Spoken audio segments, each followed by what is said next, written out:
já acompanham há algum tempo sabem que eu já fiz um introito aqui falando de todo o contexto que Pedro estava vivendo. Pedro provavelmente estava preso lá em Roma, estava no cárcere, acompanhado de alguns irmãos, mas tendo notícias, ele era um dos líderes da igreja cristã e tendo notícias das perseguições, ele próprio vítima de perseguição, agora preso, e lá por volta do ano 62, 64, depois de Cristo, ele escreve esta carta que é endereçada a todas as igrejas que se espalharam e cresceram e foram fundadas ao longo de todo o Império Romano em detrimento da perseguição que os cristãos sofriam.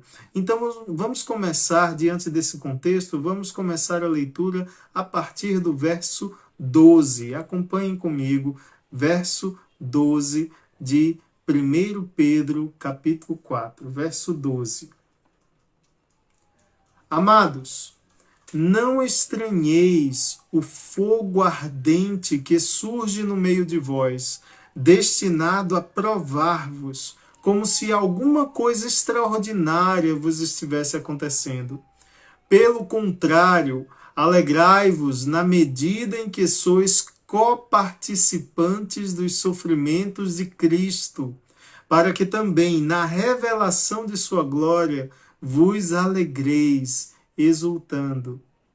Se pelo nome de Cristo sois injuriados, bem-aventurados sois, porque sobre vós repousa o Espírito da glória e de Deus.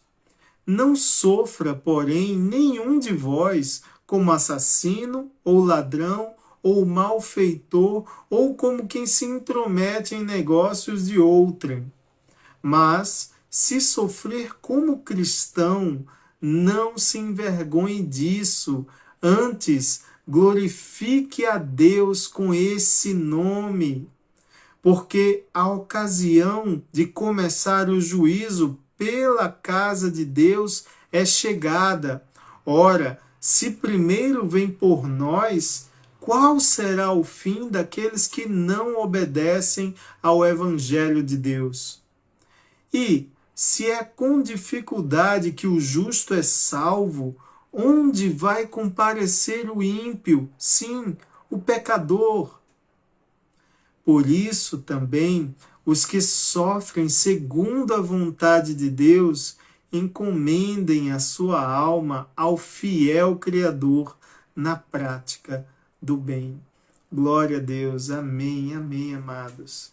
Então Pedro está aqui junto de seus irmãos, em cartas, encorajando, mandando palavras inspiradas pelo Espírito Santo para fortalecer na fé aqueles que, como ele, sofrem perseguição, sofrem a ira do mundo sobre aqueles que se denominam cristãos, genuinamente se denominam e praticam os hábitos, o comportamento do cristão autêntico. Lógico, qualquer um que se identifique com um mestre termina por sofrer a perseguição sobre a qual o próprio mestre havia sofrido. Não é o discípulo maior que o seu mestre, lembram disso?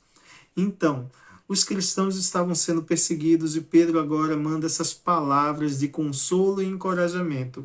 E como nos estudos anteriores nós já vimos, boa parte dessa palavra está em dar a consciência aos cristãos de que eles são povo separado, de que eles não mais vivem sobre as regras do mundo, mas vivem sob o temor, a obediência a Deus. E fazem isso por terem sido comprados pelo sangue precioso de Jesus Cristo.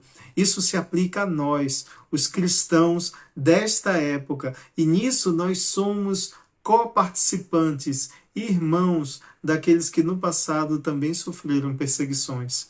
Ah, mas hoje sofremos perseguições? Sim, sofremos. Em vários países o cristianismo é perseguido e aqui no Brasil nós também somos perseguidos. Quem nunca passou por um constrangimento na escola, no trabalho, por ser taxado como crente, por sofrer a discriminação de ser evangelho, por ser mais visado do que a todos os outros, o cristianismo autêntico incomoda o mundo que jaz no maligno. Vamos lá, verso 12, prestem atenção no que Pedro está falando aqui no verso 12. Amados, não estranheis o fogo ardente que surge no meio de vós, destinado a provar-vos, como se alguma coisa extraordinária vos estivesse acontecendo. O que Pedro está falando aqui é que não deve nos causar espanto, não devemos ficar impressionados com as provações que nós sofremos, não devemos nos espantar com as provações que temos que enfrentar, pois estamos sempre em conflito com as tendências do mundo. Jesus Cristo nos chamou para sermos povo separado, para termos práticas, hábitos, comportamentos, uma identidade totalmente diferente e aversa ao mundo, às tendências do mundo, à cultura do mundo, ao jeito pecaminoso do mundo. Devemos cultivar em nós uma resiliência pacífica de quem, pela fé, tem certeza da vitória, ainda que importa sermos moídos pelos absurdos do pecado ao nosso redor. Amados, eu sei que é difícil, mas entendam, faz parte de sermos cristãos, sermos açoitados, sermos perseguidos, sermos constrangidos, passarmos por provações. Pedro está nos ensinando nesse trecho do capítulo 4 que é básico do cristão sofrer com as intempéries, com as provações que esse mundo nos proporciona. Porque esse mundo jaz no maligno e nós somos chamados para sermos santos, pois aquele que nos chamou é santo, santo, santo. Isso, amados, gera separação, isso gera uma total quebra de curso em relação ao mundo em que nós nos encontramos e fatalmente passaremos por provações. Prestem atenção na palavra utilizada, provações. O fogo ardente que surge no meio de nós é destinado para provar-nos. Sabe o que é que o fogo prova? O fogo prova o ouro. O fogo refina o ouro, separando o ouro precioso das impurezas. O fogo tem essa característica especial que diversas vezes é mencionada na Bíblia. Mas vamos continuar lendo o verso 13 agora. Pelo contrário, o verso 13 ele é complementar à ideia trazida no verso 12. O verso 12 falava para que não estranheis o fogo ardente que surge no meio de vós, destinado a provar-vos, como se algo extraordinário estivesse acontecendo. Ao contrário, veja o que diz o verso 13. Pelo contrário, ao invés de estranhar, de ficar admirados ou espantados, ao contrário, alegrai-vos. Alegrai-vos na medida em que sois co-participantes dos sofrimentos de Cristo, para que também na revelação da sua glória vos alegreis, exultando. Lembram aquilo que eu falei sobre o fogo provar? E o que é que o fogo, quando prova um metal precioso, faz? Ele revela o valor desse metal, porque separa toda a impureza e revela o que é de valioso nesse metal. É essa a ideia que está presente nesses dois versículos e Pedro nos convida a alegrar-nos com essa aprovação. Vejam que mudança de percepção, que mudança de chave isso causa nas nossas vidas. As provações que deveriam nos esmagar, que deveriam nos diminuir, que deveriam nos deixar tão moídos, tão quebrantados, nas provações por Cristo, nós nos alegramos. Pedro nos convida a nos alegrarmos. Sabe por quê? Porque nas provações nós somos tidos como coparticipantes dos sofrimentos de Cristo, para que também na revelação, veja o que a prova pelo fogo vai revelar, na revelação de sua glória, vos alegreis exultando, alegria sobre alegria em sermos provados, amados. Nós não ficamos contristados, abatidos, debilitados pelas provações. Elas podem até machucar, mas no íntimo, do nosso íntimo, revela-se a glória de Deus e nós nos alegramos, porque pelas provações nós temos a certeza de que Cristo vive em nós. Vamos comparar com a igreja primitiva, a igreja na qual Pedro é um dos líderes, as provações que essa igreja estava sofrendo, e essa igreja ficou quebrada, arrasada no chão?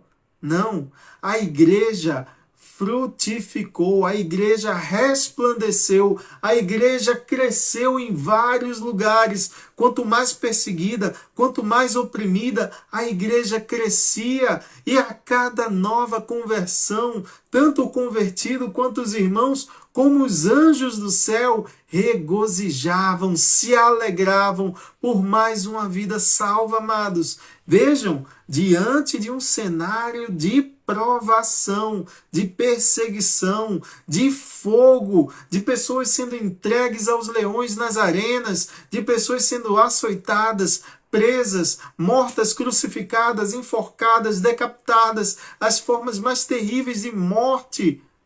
E as pessoas, os cristãos, exultavam de alegria. Que comportamento anômalo que o mundo não entende. Como eles podem ficar felizes? Como podemos nos alegrar nas provações? Porque, pelo que nós lemos no verso 13, diz que nessas provações nós somos identificados como coparticipantes dos sofrimentos de Cristo. Cristo sofreu, e em padecermos desses mesmos sofrimentos, desse desgosto, dessa perseguição, desses açoites com os quais o nosso Mestre foi afligido, amados, nós fazemos valer nossa identidade cristã. Porque nessas provações nós entendemos que somos cristãos verdadeiros, que verdadeiramente somos amparados pela morte e ressurreição de Jesus Cristo. Sabe, amados, de vez em quando, ao longo da caminhada cristã, nós somos afligidos pela dúvida: será que eu realmente sou salvo? Será que eu realmente sou um cristão autêntico? Amados, está aí uma prova do seu cristianismo, de quem você é enquanto pessoa salva pelo Evangelho de Cristo. Se você sofre, se você padece pelo fato de ser cristão, isso é prova da sua identidade em Jesus Cristo, é prova da sua salvação, porque o mundo não iria se importar com uma pessoa que não é salva, que é igual ao mundo.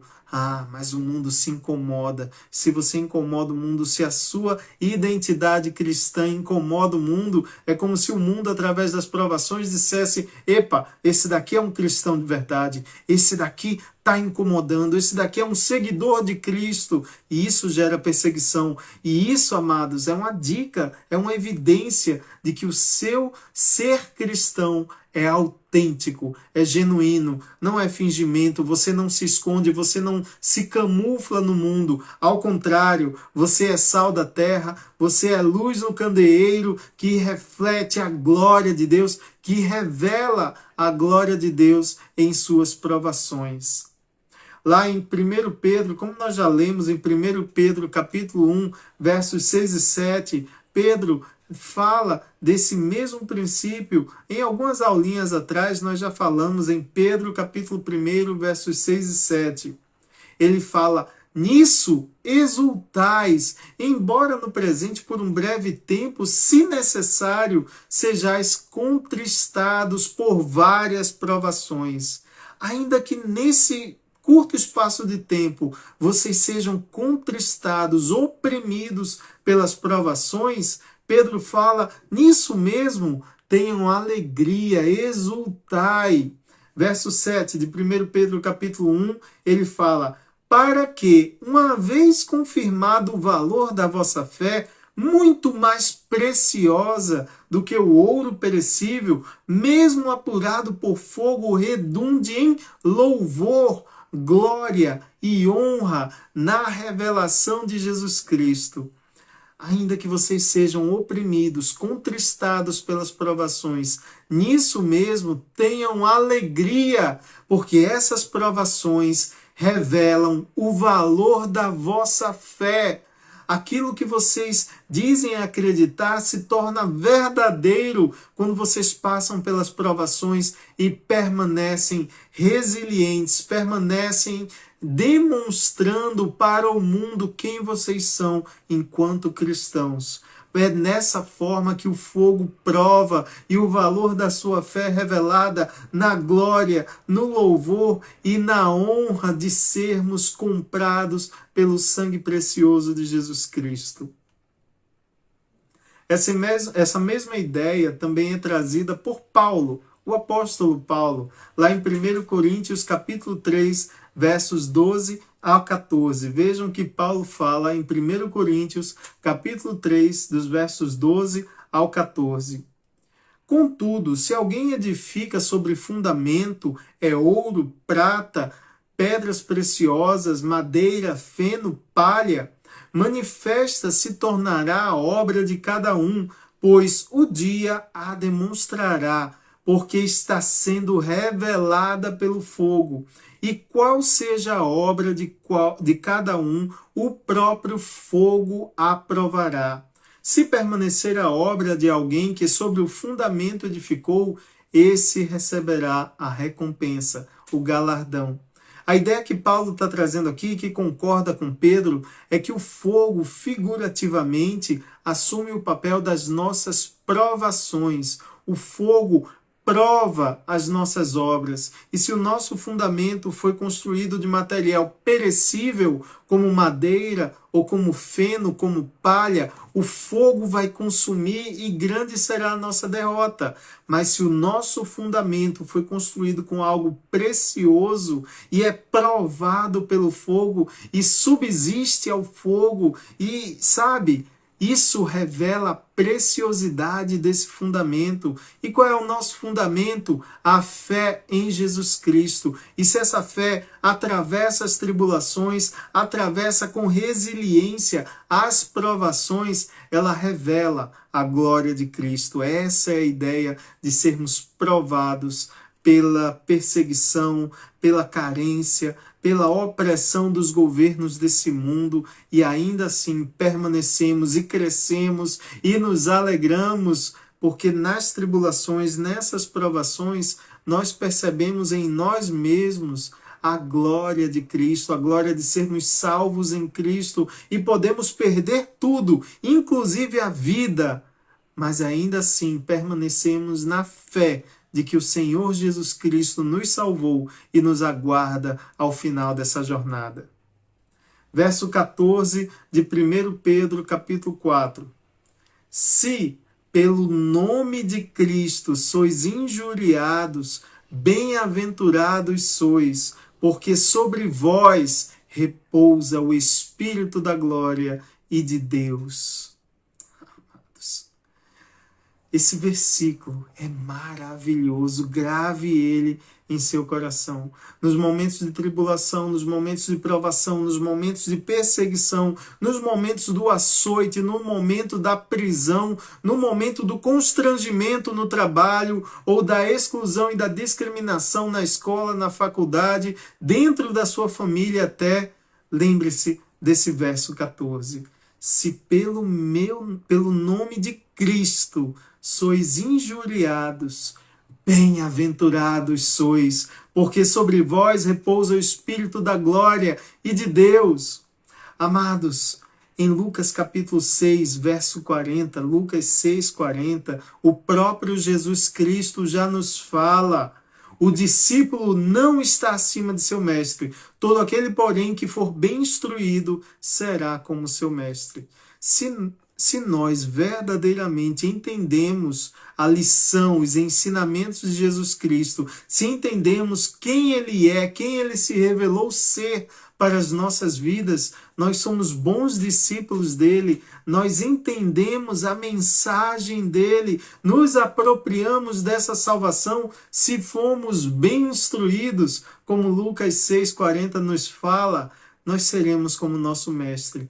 Repousa sobre nós o nome de Cristo. Eu quero chamar a atenção para o início desse verso 14 que nós lemos em 1 Pedro capítulo 4. Se pelo nome de Cristo, não se trata de qualquer ofensa, não se trata de uma ofensa porque eu sou feio, porque eu sou baixo, porque eu sou gordo, porque eu sou isso ou aquilo, não. Mas se a injúria, se a ofensa foi por causa do nome de Cristo que repousa sobre nós, o verso 14 nos fala que nós somos bem-aventurados, porque sobre vós repousa o Espírito da glória e de Deus. Porque essa injúria, essa ofensa, esse constrangimento, essa perseguição que você sofre por carregar o nome de Cristo em sua identidade, amados, isso está revelando que sobre vocês repousa o Espírito da glória e de Deus. Mateus capítulo 24, verso 9, quero chamar a atenção para isso também. Mateus capítulo 24, verso 9. Então, isso é Jesus alertando, admoestando seus discípulos. Mateus 24, verso 9. Então sereis atribulados e vos matarão, sereis odiados de todas as nações por causa do meu nome. Olha aí, sempre voltamos à mesma questão do nome de Cristo. O nome revela a identidade. Você é conhecido pelo seu nome porque o seu nome é a sua identidade. E quando nós temos o nome de Cristo sobre nós, quando as pessoas olham para nós e percebem Cristo em nós, isso é a revelação da nossa identidade. Isso é prova, é evidência de que não mais eu, mas Cristo vive em mim. Quando o mundo reconhece que há Cristo em nós, quando o mundo percebe o nome de Cristo em nós, nós seremos perseguidos, atribulados, mortos até, presos, seremos odiados por todas as nações por causa do nome de Cristo. E o que é vergonha para o mundo, o que é um alvo que o mundo coloca sobre nós, para nós é símbolo de glória, porque não nos importa a perseguição do mundo, não nos importa essas aflições. Na verdade, essas provações revelam que sobre nós repousa o quê? O Espírito da glória e o Espírito de Deus. É maravilhoso, amados, quando nós nos apropriamos dessa verdade. E então toda dúvida de salvação vai embora, porque nós temos certeza de que Cristo vive em nós e que sobre nós está o nome de Cristo. Nossa identidade não é mais nossa, mas é uma identidade cristã que molda nosso coração, que nos traz mudança de vida, transformação verdadeira, mudando nossos hábitos, e não mais vivemos pela carne, mas vivemos pelo Espírito, e é o Espírito de Deus que há em nós. Eu quero chamar a atenção agora para os versos 15 e 16 de 1 Pedro capítulo 4, versos 15 e 16. Não sofra, porém, nenhum de vós como um assassino, ou ladrão, ou malfeitor, ou como quem se intromete em negócios de outros. Prestem atenção. Verso 16. Mas se sofrer como cristão, não se envergonhe disso. Antes, glorifique a Deus com esse nome. Mais uma vez, a palavrinha nome, voltando aí para nos relembrar o quão importante é esse nome que está acima de todo nome. Mas vamos ver o verso 15, vamos analisar mais atentamente. Vejam, se tiverem que sofrer, e nós vamos sofrer, é inevitável, todo mundo, ímpio ou justo, cristão ou não cristão, ateu ou de qualquer outra religião, todos estamos fadados a sofrer desse mundo, concordam? Pronto, todos vamos sofrer nesse mundo. Mas se sofrerem, se temos que sofrer, o que o verso 15 está nos falando é: não seja por vocês serem assassinos, não seja por vocês serem ladrões, não seja por serem malfeitores, ou como quem se intromete no negócio dos outros, que é outro tipo de sofrimento que, pelo amor de Deus, todos nós temos, né? Se meter nos problemas dos outros, se intrometer na vida dos outros. O que Pedro está falando aqui é que vamos sofrer, certo? Mas que não seja, ó, o conselho que Pedro está nos dando, ó, a admoestação que a palavra de Deus está nos dando, que o nosso sofrimento não seja por sermos assassinos, por sermos ladrões, por sermos malfeitores, nem por nos intrometermos nos negócios dos outros. Porque esse tipo de sofrimento, amados, é o sofrimento comum de qualquer pessoa. Então, que ninguém vá se vangloriar. Ah, como eu sou perseguido por ser um ladrão, por ser um mentiroso, por ser um enxerido que se mete na vida dos outros, por ser um assassino, por ser um malfeitor, por enganar, por se meter em confusões. Ah, esse tipo de sofrimento não é digno de honra e de glória. Pelo contrário, é digno de vergonha. É digno de vergonha, porque são os sofrimentos que nós trazemos para nós mesmos por sermos pecadores. Então ninguém venha se vangloriar desse tipo de sofrimento. Pedro deixa bem claro no verso 16, mas se sofrer como cristão, aí sim, sofrer como cristão, não se envergonhe disso. Antes, glorifique a Deus com esse nome. É sofrermos por sermos cristãos. Esse é o tipo de sofrimento que nos faz exultar, que nos faz sermos alegres, apesar das provações, das tribulações, das aflições. É por sofrermos, por sermos cristãos. Valorizem muito o fato de sermos cristãos. É disso que você tem que, sabe, exaltar de alegria por sermos cristãos, cristãos autênticos, cristãos que são mansos, que pregam a paz em Cristo, que zelam pela vida do próximo, que amam o próximo como a si mesmo. Amados, a Bíblia está repleta de ensinamentos que nos instruem, nos orientam do que é um cristão autêntico. É aquele que se importa tanto com o próximo, que ama o próximo como a si mesmo, que ama a Deus acima de todas as coisas, que prega e anuncia o evangelho, que tem interesse na salvação do próximo. Tudo isso, amados, que faz parte agora do nosso caráter e da nossa identidade cristã. Isso faz resplandecer Cristo em nós. E disso a gente não tem que se envergonhar. E qualquer sofrimento que venha pelo fato de sermos cristãos, isso é motivo de glória, de alegria, pois é a certeza que o Espírito de Deus, o Espírito da glória, repousa sobre nós. Lembrem-se, em Atos capítulo 11, verso 26, é tão importante esse fato histórico que é relatado em Atos capítulo 11, verso 26, quando fala das missões, as primeiras missões cristãs por todo o Império Romano, e na Antioquia, pela primeira vez, os apóstolos, os discípulos, são chamados de pequenos cristos, de cristãos. Lá em Atos capítulo 11, verso 26, fala que, tendo-o encontrado, levou-o para Antioquia, e por todo um ano se reuniram naquela igreja e ensinaram numerosa multidão.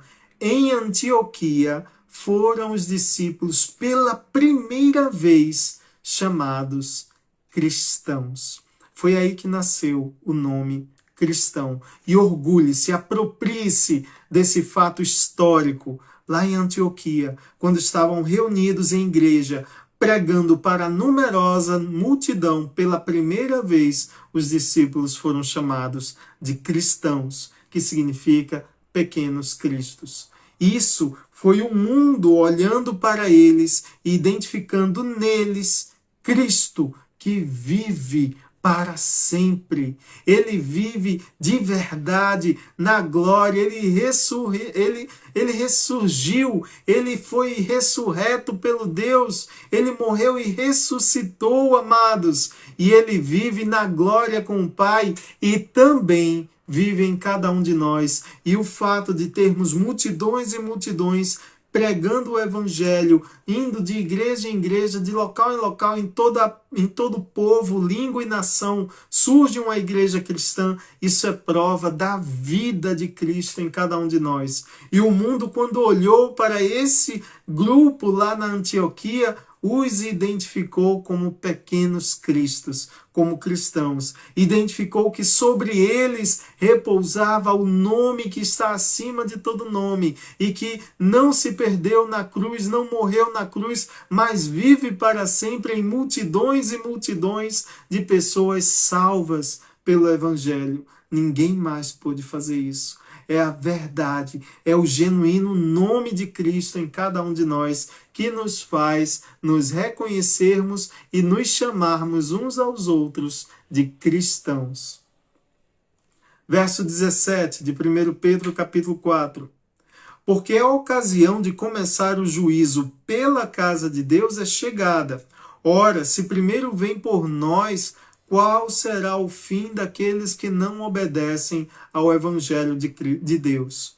Ora, Pedro aqui está começando uma comparação bastante interessante. Se nós, que somos cristãos, estamos sofrendo as provações, é chegado o juízo sobre a casa de Deus e ele começa a limpar a casa pela sua própria. Se sobre nós começam essas provações, se começam esse julgamento, esse juízo sobre nós, o que acontecerá com aqueles que não seguem o Evangelho? Olha o questionamento que Pedro nos faz aqui. Em 1 Coríntios capítulo 11, verso 32, fala: mas, quando julgados, somos disciplinados pelo Senhor para não sermos condenados pelo mundo. A disciplina, o julgamento, o juízo, as tribulações, a repreensão. Deus repreende aquele que ele ama e ele começa por aqueles da sua própria casa. Todo o sofrimento do qual nós padecemos pelo nome de Cristo está nos provando, é destinado, tem o propósito de nos provar, de nos fazer crescer como verdadeiros adoradores, de edificar em nós, de fé em fé, de glória em glória, verdadeiros adoradores, verdadeiros e genuínos cristãos. A propósito, o que essa palavra está nos dizendo aqui é que há um propósito nas nossas provações. E é um propósito para o nosso bem, para sermos disciplinados, para crescermos, para que nas tribulações aprendamos a ter mais confiança em Deus, a termos uma viva esperança e expectativa na glória de Deus conquistada por Jesus Cristo. Certo, amados? E quanto àqueles que não têm isso? E quanto àqueles que não obedecem ao Evangelho? Que será deles, amados? Para finalizar, versos 18 e 19. E se é com dificuldade que o justo é salvo, olha, não esqueçam isso. É pela graça que nós somos salvos, é verdade. Mas nunca pensem que isso foi fácil. Foi coisa banal. O verso 18 nos diz com todas as letras: e se é com dificuldade que o justo é salvo, onde vai comparecer o ímpio? Sim, o pecador. Não caiam no erro de menosprezar, por ter sido pela graça de Deus, não menosprezem o sacrifício de Jesus Cristo. Não foi tão simples assim, não foi fácil não. Foi tão difícil que Jesus Cristo chegou a orar, pedindo a Deus: se possível, afasta de mim esse cálice. E a resposta de Deus foi: não, não é possível, é importante que você faça isso para salvar aqueles meus escolhidos. Não foi fácil. Foi com dificuldade, foi com lágrimas, foi com sangue, foi com açoite, foi com se separar da glória do Pai e morrer como humano aqui na terra. Foi esse o preço que Jesus Cristo pagou. Então o verso 18 fala: se com dificuldade que o justo é salvo, onde vai comparecer o ímpio? Sim, o pecador, aquele que não se arrependeu, aquele que desprezou, menosprezou quem Jesus Cristo é e o que ele fez, aquele que não reconhece Jesus Cristo como seu Senhor e Salvador, aquele que se separou definitivamente de Deus. A quem ele vai recorrer? Quem vai interceder por ele? Verso 19. Por isso também os que sofrem segundo a vontade de Deus encomendem a sua alma ao fiel Criador na prática do bem. Encomendem sua alma, quer dizer, confiem de todo o coração, ponham por fiança a sua alma no fiel Criador que enviou Jesus Cristo para nos salvar. Quanto nós que sofremos segundo a vontade de Deus, nosso coração repousa sobre a certeza de que Jesus Cristo, nosso Senhor e Salvador, conquistou para nós aliança eterna ao Deus, ao nosso Senhor Jesus Cristo. Nós te agradecemos tanto pela salvação que o Senhor conquistou por nós na cruz. Louvado seja, aleluia, para sempre, amados. Sabe, foi com dificuldade, foi com pesar, o fardo foi terrível sobre Jesus Cristo. Se com toda essa dificuldade o justo foi salvo, imagine o ímpio que despreza, que menospreza tão grande ato, tão grande obra de redenção, amados. Eu quero finalizar trazendo aqui Romanos capítulo 8. Abra aí Romanos capítulo 8, versos 16 ao 19. Só para fecharmos com chave de ouro esse entendimento que o Senhor está nos proporcionando. Romanos capítulo 8, versos 16 ao 19. Lembram que nós lemos lá no verso 18 que é com dificuldade que o justo é salvo? E onde vai comparecer o ímpio? Sim, o pecador. Romanos capítulo 8, verso 16. O próprio Espírito testifica com o nosso espírito que somos filhos de Deus. Sabe a dificuldade com que o justo é salvo? Nós temos sobre nós, em nós, o Espírito Santo de Deus, que testifica, que testemunha que nós somos filhos de Deus. É por isso que nós nos alegramos nas provações, amados, porque é a confirmação, o Espírito confirma em nossos corações que nós somos filhos de Deus, que sobre nós há um nome de Jesus Cristo que nos chama de cristãos, que sobre nós repousa o Espírito da glória e o Espírito de Deus, porque o próprio Espírito, como Paulo fala em Romanos 8,16, o próprio Espírito testifica com o nosso Espírito que somos filhos de Deus. Verso 17. Ora, se somos filhos, somos herdeiros, herdeiros de Deus e co-herdeiros com Cristo. Se com Ele sofremos, também com Ele seremos glorificados. Porque para mim tenho por certo que os sofrimentos do tempo presente não podem ser comparados com a glória a ser revelada em nós. A ardente expectativa da criação aguarda a revelação dos filhos de Deus. Amados, sentiram? Sentiram o sopro do Espírito Santo aí, dando consolo, dando libertação, fortalecendo nosso espírito perante as provações? Orgulhe-se, exalte o Cristo em você. Quem Cristo é dentro de você, exalte isso para o mundo, ainda que o mundo venha nos perseguir, ainda que sejamos provados pelo fogo, amados. Isso é glória. Exaltem ao Senhor, exaltem a Jesus Cristo e vivam na obediência do Evangelho.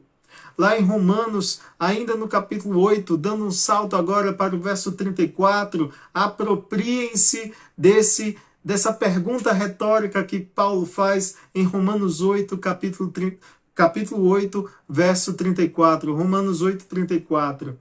Quem os condenará? Quem os condenará? É Cristo Jesus quem morreu, ou antes, quem ressuscitou, o qual está à direita de Deus e também intercede por nós.